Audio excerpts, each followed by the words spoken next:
My name is Colin McCusker.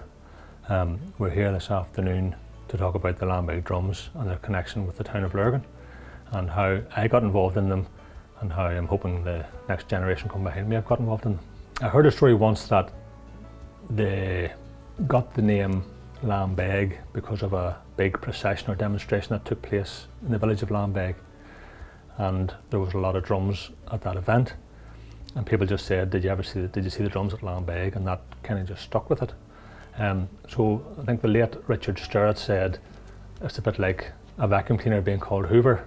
They had various names, but that name stuck, and that's what people know them as today.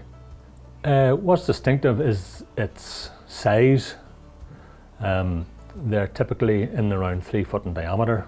Some go up to 3'1" in diameter. Some go down as maybe low as 2'11", 2'10" in diameter. They're heavy, or they can be very heavy, and they're carried by the neck as opposed to the shoulders or any other type of device. And they're extremely loud due to the tension that they're put under. And also they use goat skin as opposed to plastic skin or any other man-made fibre. And it takes quite a while to prepare one. And they're unique to Ulster, unique to Northern Ireland. Lambeg drums have been used probably for 150 to 200 years, I would suspect. That drum there has got 1886 written on the inside of it, which would suggest it was made in 1886.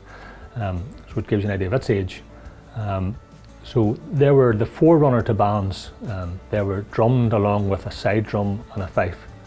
And they're what led lodges, black preceptories, and other organisations, Ancient Order of Hibernians, all right across the island of Ireland.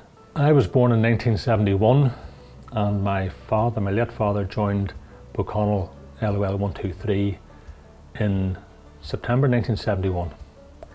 And from memory, the first 12th of July that I walked in was Lurgan, and it was 1976. So at the age of 5, I was walking at the front of Boconnell LOL 123 carrying the strings with 3 large drums behind me, and you couldn't help but hear them, and the rhythm stayed in your head. And then sadly, after my father died, I started to play them myself. For a lot of people, they're very important. People love to hear them from a distance. Not everybody likes to hear them up close, but I think they're seen as a very traditional and unique instrument, and it would be a shame if they were ever to leave the periods, I believe.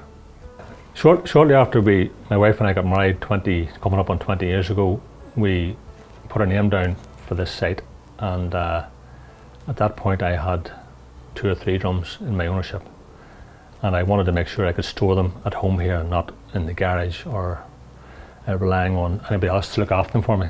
So I had to ask the builder to make the opening in the attic wide enough to take a drum, and we made the roof a certain pitch that we could walk about with the drum, stack the drums up in there. So it was a very important feature of the house, and the builder took great delight in adding something to the bill to make the opening a bit wider for me. The shell, which is the main drum, is made out of oak. It has a centre hoop on the inside and 2 mouth hoops. These brace hoops on the outside are typically made out of ash. We have a rope which can be made out of cotton or linen or any other man-made fibre.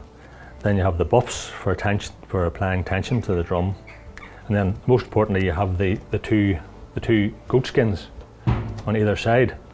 So you need 2 goats to finish a drum. And there's a funny story whereby there was a lady who had 2 goats, and there was a man out for a walk one night, and he said to her, "Mrs, would you ever sell me those 2 goats?" She says, "I would, but I would hope they would never be parted." And he says, "I'll never be any more than 2 feet apart, Mrs, because the drum's 2 feet wide." If you're lucky, you can put one up on your own, but typically nowadays it takes 2 men. So you have to affix the drum heads, get the hoops to go on, tension them up with the rope, use this press here to apply the tension, and there's a lot of what we call pulling the drums, which is getting the rope out to sink the heads to give the tension and to give the sound. The skill is making sure that the drum is assembled correctly, presented well, and that your contemporaries admire your drum and make sure that they're happy with how it looks and that you're proud of when you take it out. And also the sound is very important. Nobody wants to bring out a soft drum. You want to bring out a good hard drum with a nice sound off it, and a drum that's level, that both sides are sounding the same. Okay, well this drum used to belong to my lodge, Buconnell LOL 123, and you can see that detailed on it. It was originally, we were told it was originally a 3-foot drum. It was 3 foot in diameter, and the lodge got it enlarged, or got it let out, as they say, to 3'1", and that unfortunately weakened the shell. That when it was put under any tension, the shell started to bow or weaken. So it was never taken out then after that.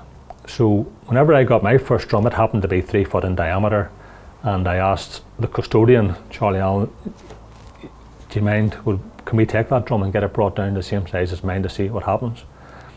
So he agreed. We brought it down to 3 foot. We paid for it all, and it turned out to be a very good drum, and drummed very well.